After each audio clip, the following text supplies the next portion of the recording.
Still working on the gym situation. Is it 20 a month? Yeah. It is 20 a month. Oh, wow. Okay, that's fine. So just to, I didn't hear this, I may have missed this. So one thing that we would like to institute is the reviewers that play a big role in assessing the applications. Many of them, not all, but many of them are really quite interested in following the work that goes on, that you guys are doing. So we haven't done this yet, but we will make available to you a list of all the reviewers. We would like you to turn to that list for at least one member of your committee. So if you see some, we'll put them down along with their area of expertise. And so if you think, if you can pick one of them, that would be great, because they get, not all of them are going to be willing to do it, but some of them would, and they'll benefit from seeing the work as it progresses. So that's something we have to forward to the students.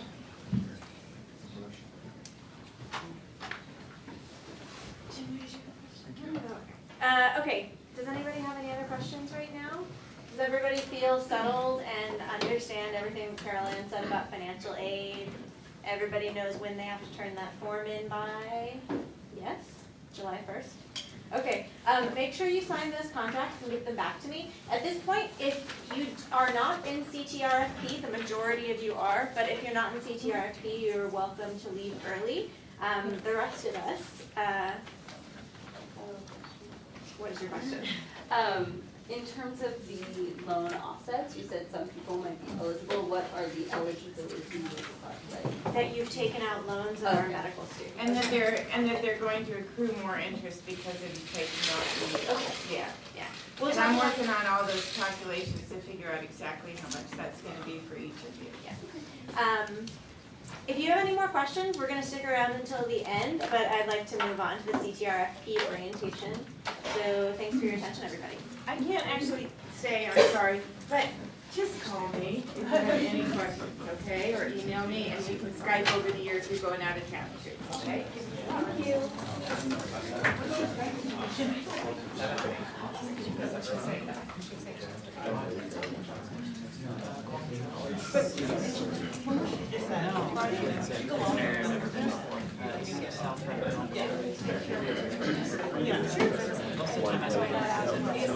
Okay, everybody, we're going to talk about CTRFP. If any of you are not in CTRFP, again, you're welcome to leave, otherwise you're welcome to stay. So by a show of hands, how many of you now understand the difference between the CTR pathway and the CTRFP? Okay, Kim does. Okay, so it is alphabet soup, and I'm just going to try and explain it again, because it's good to understand. So the pathways are the pathways. There's the 5 pathways. There's a clinical and translational research pathway. Many of you, but not all of you, are in it. CTRFP specifically refers to the program that I and Peter and Kim and Sarah have put together to make your research year structured and productive and give you all kinds of other training tools.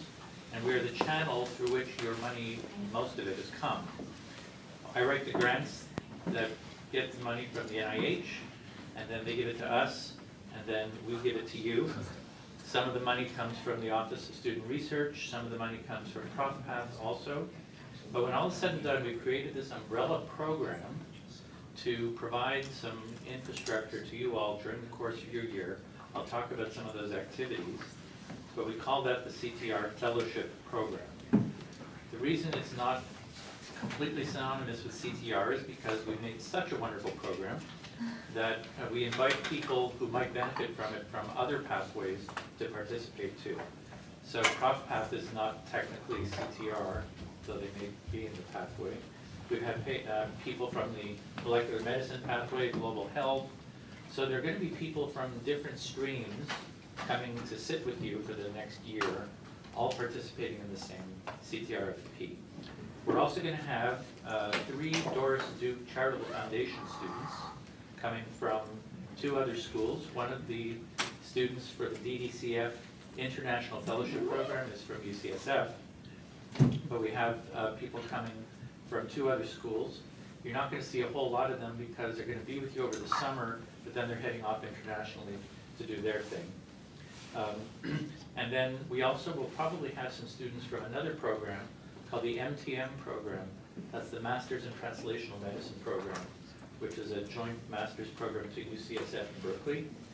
And those folks are involved in a very different kind of translational medicine where they're developing products actually for the market and things.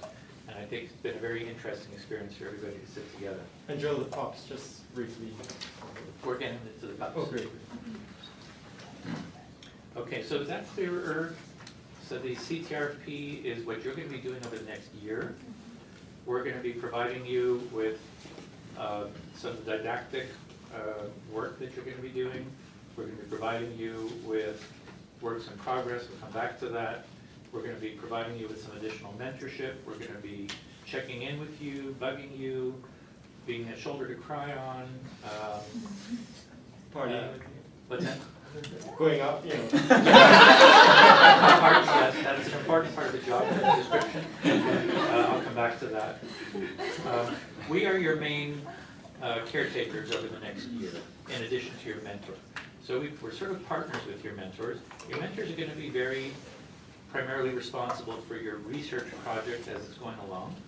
But we in the CTRFP are here to make you all happy and make sure everything goes smoothly. I will say from the outset that you should think of us as your advocates, and I really mean that. I'm a professor here, but I don't have a conflict of interest. I work for you guys, okay? If you have a problem, you need to come to us, to me, to Peter, and we will help solve it. We're really your advocates. And that's very important. We've learned that over the years because, you know, you're students and sometimes you are the only person at your level in a large research group. There may be some conflicts or some issues that come up and you may feel a little powerless next to the professors. And you know, if there are issues that come up, we will take your side and advocate for you and be you know, on your team. So I want you to understand that from the get-go, okay? So program is led by moi. Anybody know what MDCM stands for?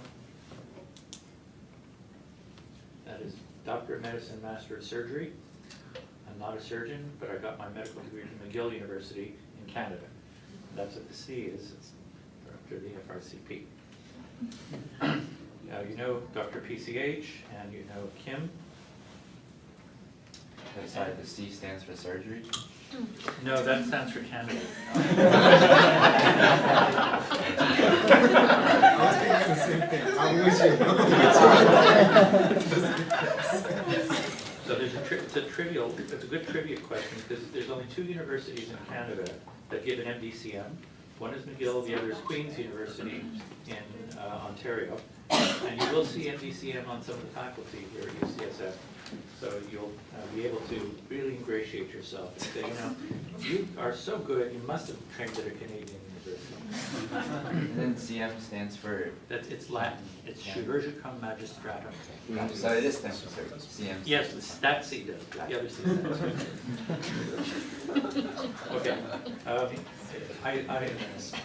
Last year we had a woman doing the financial thing. Her name was Katie. We called her Katie the money lady. But this year we have Erin, so I came up with a name for her just a little while ago. Call Erin Reed when you're in need. Amina, you know, but I don't have something funny to say about you. And Victoria's not here, and Matt is Matt. He's conservative. Okay, so again, we are the infrastructure for your year. Then we're going to hand you off when you're gone next July back to your clinical rotations typically, and also to your MD with distinction committee to finish up the work if you haven't already finished it during the course of the year. Like I said, it's going to be a mixture of students from different places, but mostly students funded by the TL1 program. TL1 is the NIH training grant that is funding most of you. We also have students from other schools at UCSF, including nursing. So it's not just medicine. We've also had pharmacy students. We were going to have a dental student who switched programs, but It's really meant to be an interdisciplinary group. What do we offer? So we help to organize the mentorship. We drop mentors into the program to say, will you be a mentor? Then we try and help match people when we need to. Peter and others help to organize the Design Clinical Research didactic course. We're going to be providing you with skills in how to do a presentation, how to write an abstract, how to write a paper, how to put a poster together, yada yada. And then you've already heard about the financial support. Okay, so what do we expect from you? So this is a full-time job, okay?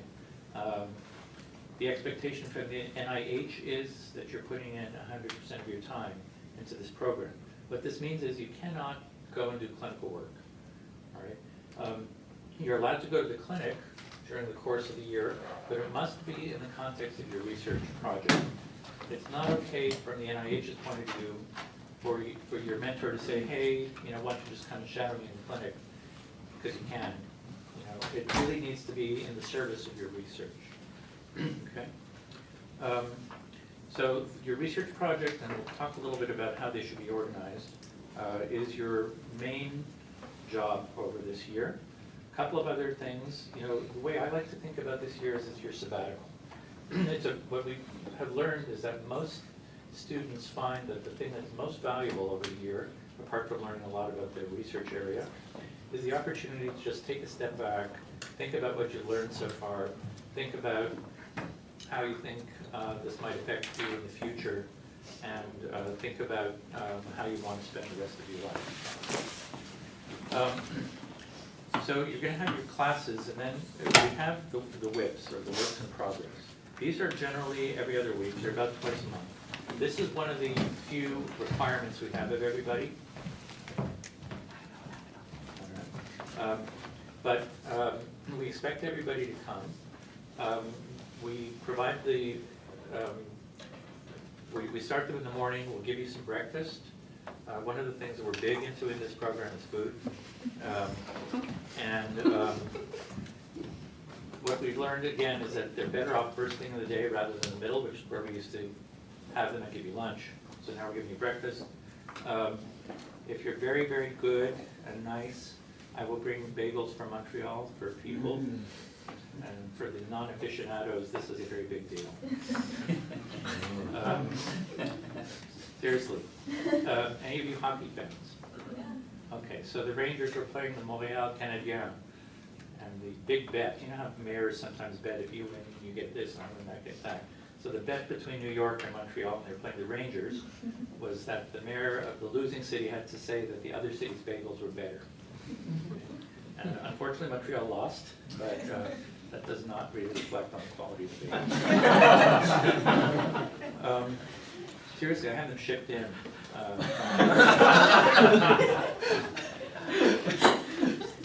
Okay. So works in progress, two things. One is you guys are going to do a presentation of your work in progress. You're going to do 3 throughout the year. The first one is going to be, this is what I wrote my research proposal on, and this is what I'm going to do. The second one is, this is what I said I was going to do, and this is how it's gone. And then the third one is, this is how it went. Okay. A little more structure to it than that, of course, but it's an opportunity to present your work to people who know very little about your field in a concise and organized way. We're going to switch, so there's too many of you for all of you to be in the group at once. We want to keep these intimate, so we split you in 2. And then, so one group comes first. We have 2 research presentations for a half hour each. And then we have a faculty presentation, which are really, really good. And then, and everybody is there for that. Then the second group comes and stays for the 3rd hour to do their research presentations, right? Everybody following me? So you're going to get to know the group that you're doing your presentations with, but then halfway through the year, we're going to switch everybody around. And the reason we like to do that is because you should hear about the other half of the presentations you didn't hear about. So you're going to have to start to orient people who've never heard about your work before. So it's a really good exercise. So the WIPs are really important, and they're very good. We also have a journal club, which has been really good. It is a requirement that you participate in the organization of one. You can do it as a team, but we ask you to take ownership of at least one, or more if you like, journal club throughout the year. Here we're going to be providing dinner. This is at 5 p.m. Okay. We talked a little bit about the research project as far as the legacy requirements. Peter talked about the e-Posterpalooza, exclamation mark, presentation at the end. Your poster will be presented there. In addition, there's going to be a national meeting. So every year we have a meeting where people present their work to the TL1 programs around the country. I can't tell you where it's going to be or how it's going to be organized because it changes from year to year. Last year it was in DC. This year I'm not sure if we're going to organize it with the KL2s or not. The year before we were at Mayo Clinic, and that was actually much more fun than it sounds. Some of you may know that Minnesota is a gambling state, and for some reason the organizers decided to hire a bunch of croupiers from the casinos, and they set up a casino that night, and there was an open bar, and so it was quite chaotic. Okay, so now if you're being funded by another source, such as the Doris Duke Foundation, you'll have a separate meeting, or if you're funded by someone other than the Office of Student Research, or the TL1 or Doris Duke, you may not get to go to a meeting at all. Kind of depends on your funding. So we can talk more about that. We're going to ask you, in addition to coming to the WIPs, to fill out evaluations. You're very familiar with that. Very important for us, though. And in fact, we are going to be asking you to fill out evaluations and progress reports for the rest of your lives. I'm sort of not kidding. We are going to ask you to provide us with some permanent contact information. Not your Gmail account, but like your parents' phone numbers and your brothers and sisters. We want a way to follow you. We're not stalkers. This isn't creepy. What it is a requirement by the NIH that we follow up on what you've done with their money, with your taxpayers' money. We want to know what happened. Did you become a full professor? Did you win a Nobel Prize? We have to provide some kind of outcome for the year. What are we actually hoping is going to happen? I'll tell you my fantasy. My fantasy is that you will all be full professors with 5 R01s and a Nobel Prize or 2 under your belt. But obviously that would be asking a bit much. But seriously, what we're looking for are people who are going to be so inspired by what you learn in the next year that you're going to be anxious to do more. That's really what we're after. We're not training you to be independent researchers. That's not what you're going to learn over the next year. What we're just giving you a little flavor of it. And what we're hoping is that when you're finished with your med school and you start your residencies, that you'll continue to do some research during your residencies. There are lots of programs that do that. And even more importantly, when you go into fellowships, that you'll start to get K grants and basically stay engaged. And if you don't end up doing some form of academic work, that you're doing some other very valuable scholarly activity. So what we're going to be asking for over the years, when you hear from Kim on an annual basis, is where are you now? What's your position? Have you been getting any kinds of training grants? Have you been getting any research grants? Have you been mentoring people? So for us, it's a success story, not if you publish a journal in Nature, though that would be great, but rather that you continue to grow and keep your interest in becoming an academic, be it in industry, be it getting a research grant, be it doing scholarly activity of some form. That's what we're really after. Where are controls? That's the problem. Okay, you're already well ahead of the game. So that's a wonderful question, and something we tear our hair out over the years about, because when NIH looks at our very glowing reports, which they usually are, the question is, okay, what are the controls? What would have happened if people didn't come into this program? You know, how do we know we're actually improving anything? And I can't answer that for you precisely, but I can tell you that when we have looked into how many UCSF students report getting an academic position, what percentage in the past, this would be like 4 or 5 years ago, and when people weren't in our program, what percentage would you guess? 20? Any other guesstimates? So it's 14%. And we think of ourselves, you know, right up there, if not above, say, Harvard. And it's a little bit shocking, actually. It's not necessarily a bad thing because we're training people to take care of people. There's absolutely nothing wrong with that. But for an institution that thinks of itself as being, you know, the pinnacle of the universe, we should be doing better than 14%. And historically, we have been from people in this program. That's the best I can say. Okay. So in addition to meeting with your mentor, as Peter said, usually once a week, though that can vary, you will be meeting with Peter and myself on a regular basis just to check in. You can use the time to talk about how it's going for you. If there are any issues, do you need any intervention? If not, just shoot the breeze. It's really up to you how you want to use that time. And then, again, we'll be following up with you at the end of the year. So the expectations also include coming to the CTRFP. You need to be there because you'll be speaking.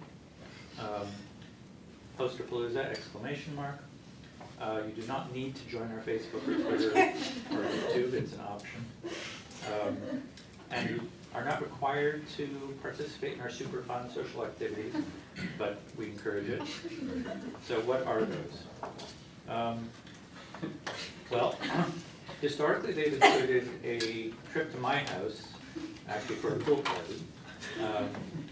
And that is on the peninsula, not far from Redwood City.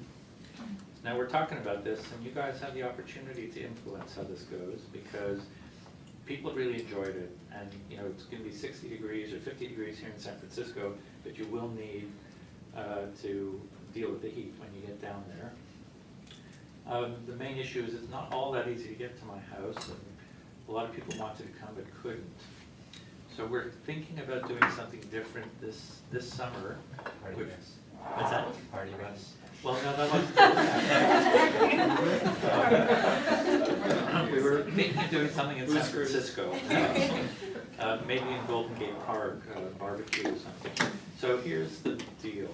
You don't have to commit yourselves right now. I'd be more than delighted to have everybody come, but I want people to be able to come. So you can think about whether you'd rather have something more local and easy to get to, or we can try harder to get people to my place. I live not far from the Sequoia Station Caltrain, so we could pick people up and shuttle them. Or do something else. So we'll be in touch with you and you can think about that. But it is one of the glittering social events of the year. Is there a journal club during the meeting? There's no journal club. There is no requirement other than to eat and swim. Paparazzi. No paparazzi. What happens in Redwood City stays in Redwood. Okay. So what you should expect from us is money. Excellent mentorship. If there are any issues, you need to let us know. Protect the time, we've already talked about that. You're also going to get a little bit of a kitty for, $1,500, but most of that goes towards travel to the national meeting. Emotional support, psychological counseling, dating, advice. And you know, it really should be a fun year. It's meant to be hard work. It is hard work, but it should be really stimulating and it should be fun. Now, PUP. So Peter, do you want to talk about the PUP? So for some of you, not all of you, there's this great program that we started in the last few years called the PUP program. It stands for Pre-Health Sciences Undergraduate Program. And they are very enthusiastic, energetic, energized undergraduates who want to get an experience of what academic medicine is like, as opposed to clinical shadowing, which many people have had or want to do. So they come, they take design and clinical research, they may be assigned to you as your pup, and they don't necessarily follow you everywhere, but they take the course with you. They have their own shadow curriculum, but they sit in small groups with you. They're expected to help you with any literature review. They get trained to do literature review. Are they house trained, Peter? Are they house trained? They can get Starbucks if you get Starbucks for them at some other time. So they get, it's been a really, really fun relationship between the pups and the people who take the year off. So you'll get more information on that. There's an orientation meeting. They get trained on what to expect and what not to expect from you. But it's been, for some dyads, it's worked out well during the year, because even after the summer program, several people have stayed in touch. They even published together with some pups on manuscripts, and it's been fruitful in that way. And they come to the whips and so on during the period that they're here. So you'll see them all very enthusiastically asking questions and so on. So, back to business here. Want to talk a little bit about the research project. Question about pups, where are they from? So they primarily come, the pups come from Berkeley, from SF State, but they come from all over the country actually. So last year we had somebody from Florida, Puerto Rico. We target the Bay Area, but the word has gotten out, so there have been a lot of people applying from all over the country. Actually, it is a competitive program, so you are seeing the cream of the crop pups, so to speak. Not the runs. Yeah, exactly. The best of show pups. Okay. Research projects. So you've already submitted them to us. That's how we picked you. We know that things change, so we're not expecting you to do exactly to the letter of what you did, but we do expect you to be working in the area that you said you were going to do. Okay. So if there is a significant change that you think you need to make based on what you said you were going to do, we need to know right away, and it needs to be re-reviewed and approved by the drafter review committee. You can imagine it's not really fair if you say you're going to do this and we say, you are picked for this and then you go and do something else. That's called bait and switch. Bait and switch. So if there are any issues with, if there needs to be redirection, then please let us know right away. Now, research, as you're going to learn, if you don't already know, it doesn't always happen perfectly smoothly. And sometimes there are times when you're super, super busy and sometimes less super busy. We want you to be as productive as possible. So we also recommend that you consider a second research project. It could be in anything that you want, as long as it's academically, pedagogically useful. It could be with the same group that you're working with. It could be in a different area. But the main goal here is to have something to do when you have some downtime that's going to be useful. Just to help you think about your secondary versus your primary project, you should be, almost by definition, the first author on the paper that comes from the work that you're doing in your primary project. I always get into trouble when I say this, and I usually get an angry phone call from one or two faculty members, but I really feel strongly about this. The kind of work that you do, by definition, should be at the level that qualifies you to be the first author of the research project that you're undertaking for your primary project. Okay. And there are well-defined criteria for what makes somebody a first author. We'll talk about those over the year. But let me contrast that with your secondary project, where you don't necessarily have to be as involved with it from the get-go. You might be helping somebody out to do something. In which case, I think it may be appropriate for you to be on the authorship list. Maybe it is, maybe it isn't. Hopefully it is. But it doesn't necessarily mean that you need to be the first author. You might be somewhere in the middle. So the level of involvement is different, but still hopefully very useful for you.